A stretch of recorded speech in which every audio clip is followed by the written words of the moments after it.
on AI and the impact on labour markets and people's jobs, and how they should feel about that as they think about this? Well, I think we are seeing the most disruptive force in history here. Where we have for the first time, we will have for the first time something that is smarter than the smartest human. And that, I mean, it's hard to say exactly what that moment is, but there will come a point where no job is needed. You can have a job if you want to have a job for sort of personal satisfaction, but the AI will be able to do everything. So I don't know if that makes people comfortable or uncomfortable. That's why I say if you wish for a magic genie, that gives you any wishes you want, and there's no limit. You don't have this three wish limit nonsense. So you just have many wishes as you want.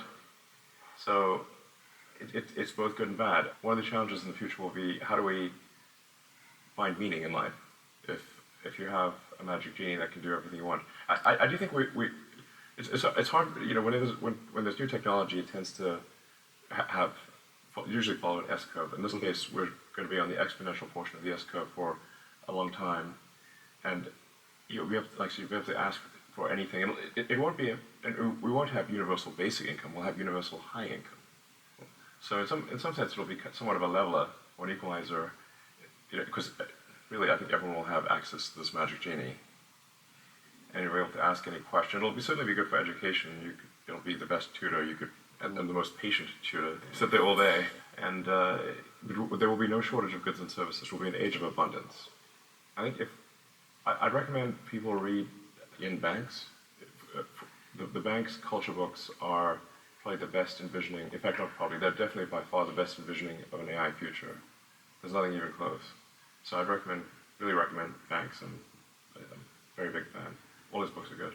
Doesn't say which one, all of them. So that'll give you a sense of what is I guess a fairly utopian or protopian future with AI. Yeah.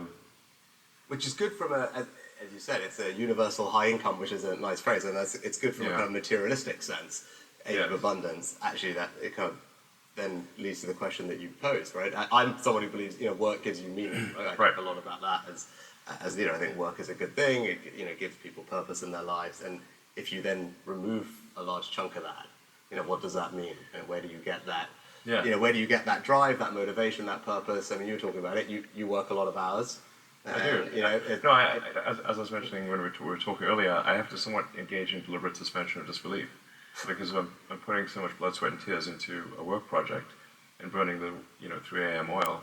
Then I'm like, wait, why am I doing this? I can just wait for the AI to do it. I'm just lashing myself for no reason. Yeah. I must be a glutton for punishment or something. So we call Demis and tell him to hurry up, and then you can have a holiday, right? That's the plan. Yeah, no, it's a tricky things that you see as possible. What is it that you are particularly excited about? I think certainly AI tutors are going to be amazing. Perhaps already are. I think there's also perhaps companionship, which may seem odd, because how can a computer really be your friend? But if you have an AI that has memory, and remembers all of your interactions, and has read everything, you can say, like, give it permission to read everything you've ever done. So it really will know you better than anyone, perhaps even yourself. And where you can talk to it every day, and those conversations build upon each other, you will actually have a great friend. As long as that friend can stay